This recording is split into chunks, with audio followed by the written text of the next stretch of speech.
L'invité de ce Smart Impact est avec nous en duplex, Christophe Parot, directeur des ventes chez Recyclaï. Bonjour, bienvenue. C'est une entreprise britannique. Votre métier, c'est le tri des déchets, c'est ça ?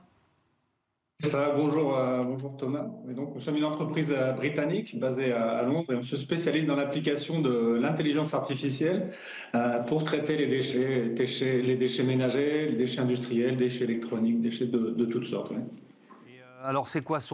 Expliquez-moi, ce sont des grosses machines, pardon d'employer des termes qui sont basiques, mais des machines avec pas mal d'intelligence artificielle, on va y revenir, mais c'est des machines qui voient passer des flux de déchets, c'est ça ?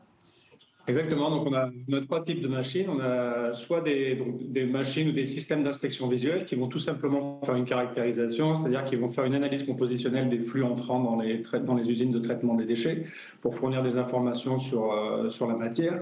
Ensuite, on a des machines qui vont, soit des bras robotiques, donc des bras robotisés, qui vont servir de l'information générée par l'intelligence artificielle pour aller chercher différents types de matières à les recycler.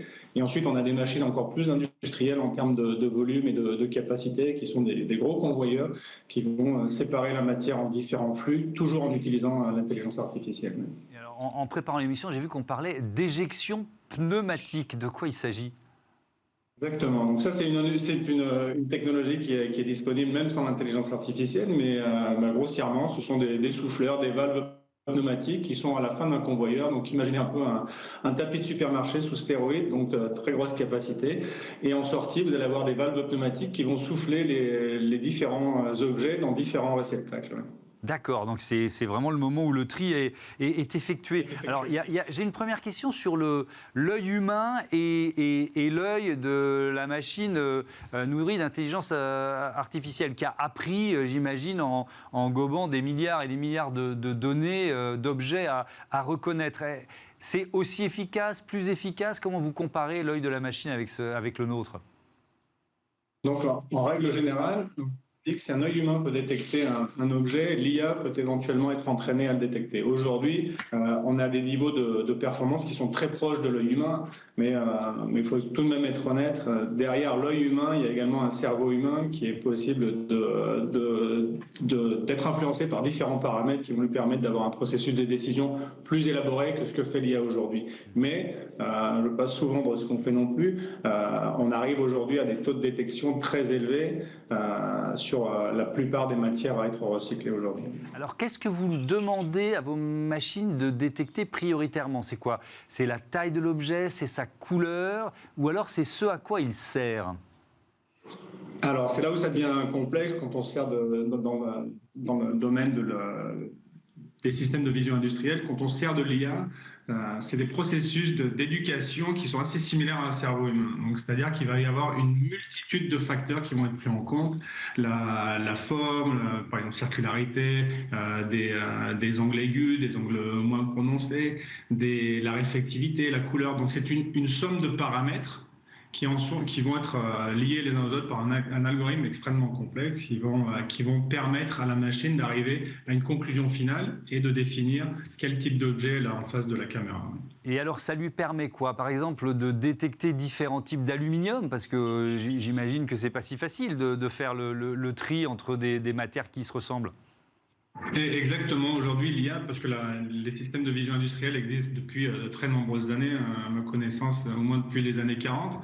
Ce que vient apporter l'intelligence artificielle dans ce secteur, c'est d'ouvrir de nouvelles frontières de ce qui est possible dans l'industrie du tri. Comme vous l'avez mentionné, dans le secteur de l'aluminium, on va pouvoir aujourd'hui, les machines conventionnelles, arriver à savoir si c'est du plastique ou c'est de l'aluminium. Avec l'IA, on arrive à aller plus loin et dire est-ce que c'est un aluminium, une canette, un aérosol ou une poche alimentaire multimatérielle avec une couche d'aluminium à l'intérieur. Et donc ça vous permet ensuite de créer des chaînes de recyclage différenciées qui seront plus efficaces parce qu'un matériel, une poche aluminium multimatérielle ne se recycle pas de la même façon qu'une canette par exemple. C'est vrai pour les plastiques aussi, il y a des plastiques plus difficiles ou qui étaient plus difficiles à détecter, à différencier sans l'intelligence artificielle ? C'est exact, oui. Donc vous aviez les technologies plus conventionnelles avec du mal, qui travaillent plus par analyse spectrale, c'est-à-dire que vous envoyez un type de lumière et vous analysez le type de lumière qui revient. Donc ça ne vous donne pas tellement d'informations sur l'objet, ça vous donne plus des informations sur sa composition et sur la matière dont il est composé. Et c'est une technologie qui a du mal avec les plastiques noirs, par exemple, parce que la lumière n'est pas très bien réfléchie. Pour l'intelligence artificielle, on arrive à détecter qu'un objet est noir, donc ça permet d'aller recycler le plastique noir, ça permet d'aller différencier de nouveau les différents types de plastique. Une barquette en PET ne se recycle pas de la même façon qu'une bouteille de PET, etc. Quelle quantité de données il a fallu je sais pas, j'allais dire combien de données pour nourrir votre intelligence artificielle? Parce que c'est un peu ça, quoi. C'est en milliards d'images. J'ai du mal à imaginer ce que ça représente. C'est le nerf de la guerre, oui, dans l'industrie de l'intelligence artificielle. C'est la quantité de données dont on va se servir pour alimenter et éduquer les modèles. Aujourd'hui, on peut avoir des modèles qui fonctionnent avec quelques centaines d'images. Le problème, c'est qu'ils vont fonctionner, ils auront été éduqués sur moins de variabilité. Par exemple, pour éduquer sur une bouteille de PET, on peut lui montrer 100 bouteilles. Il va commencer à comprendre à quoi ressemble une bouteille de PET. Par contre, quand vous imaginez bien que dans un centre de tri, les bouteilles de PET ont été partiellement salies, triturées, et donc elles arrivent sous différents formats. Et donc, plus on lui montre différentes possibilités sur l'apparence de ces bouteilles, plus le système va être performant. Donc, sur nos modèles les plus performants, on ne parle pas en milliards, même si dans le total des différentes matières qu'on a analysées, on est dans cet ordre de grandeur. Sur des matières spécifiques, on est dans l'ordre des dizaines de milliers. Est-ce que ce sont des machines qui continuent de se perfectionner et qui apprennent de leurs erreurs? Vous voyez ce que je veux dire? Alors, c'est la beauté de l'intelligence artificielle. C'est un peu comme, je reviens à mon analogie de la façon dont elle s'éduque, un peu comme un cerveau humain. C'est qu'aujourd'hui, c'est encore une technologie, selon nous, qui est dans son enfance, ou en tout cas en très jeune adolescence. Et donc, plus on l'éduque, plus le système va être performant. Donc oui, sur chaque nouvelle itération, plus on lui montre d'exemples, plus le système devient intelligent et moins il est sensible à la variabilité de l'apparence des objets pour les reconnaître.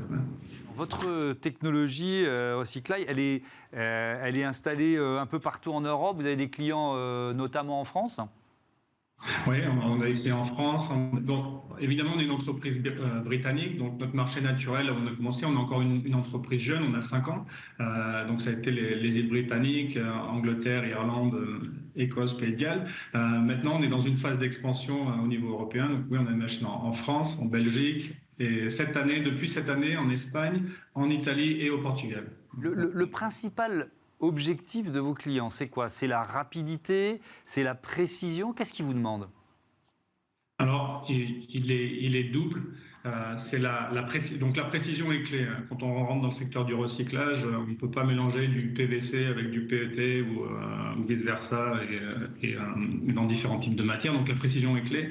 Ce que nous demandent nos clients aujourd'hui, ça va dépendre des solutions qu'on leur offre évidemment, mais c'est soit quand on rentre avec nos trieurs optiques, vous parliez des tri pneumatiques qui peuvent travailler à très haute capacité, c'est d'aller faire des tri qui n'étaient pas possibles aujourd'hui. Pour vous donner un exemple, on a récemment vendu une machine qui va servir dans l'industrie de la construction et de la démolition à aller séparer les briques du béton. Un tri qui n'est pas possible aujourd'hui pour ce client-là et qui va lui permettre derrière d'utiliser ces matières pour différents usages. Oui, parce qu'ensuite, on est dans un circuit de valorisation du déchet, évidemment. Est-ce qu'il y a une forme de, j'allais dire pureté, mais de pureté des déchets triés? Vous voyez ce que je veux dire? C'est-à-dire qu'il n'y ait pas le mauvais déchet dans la caisse avec tous les autres. Parce que là, il y a une perte de temps, peut-être d'argent d'ailleurs. Exactement. Donc, nos clients ont normalement des charges très bien définies. Dans l'industrie du tri des plastiques, quand on rentre dans les centres de tri des déchets ménagers, les puretés de sortie sont de l'ordre, donc ça va varier un peu en fonction des pays en Europe, mais on est dans l'ordre du 95 à 97% de pureté. C'est-à-dire que dans votre bunker, dans votre réceptacle pour le PET, vous devez avoir au minimum 97%, je crois, en France, ou 98% de mémoire en France de pureté de PET. Sinon, derrière, le recycleur de PET n'acceptera pas l'eau ou tout simplement va le déclasser financièrement. Vraiment un objectif majeur. Est-ce que, d'une certaine façon, vous participez, parce que là, vous avez un peu de comparatif européen, à la capacité d'un pays à améliorer son taux de recyclage des déchets? C'est ce qu'on souhaite penser, oui, aujourd'hui avec l'IA. Comme je vous l'ai expliqué, c'est une technologie qui va permettre d'améliorer le taux de recyclage, qui va permettre pas de substituer, en tout cas pas encore, mais de venir en complémentarité des technologies existantes pour améliorer le taux et augmenter le taux de recyclage. Donc aller capter plus de matière, parce qu'aujourd'hui, il ne faut pas se voiler la face, il y a encore une grande partie de ce qu'on jette ou une partie trop importante de ce qu'on jette dans les poubelles qui finit dans des incinérateurs plutôt que d'être recyclé. Merci beaucoup Christophe Parrot et à bientôt sur Be Smart for Change. On passe à notre débat tout de suite. On anticipe les évolutions de nos mobilités.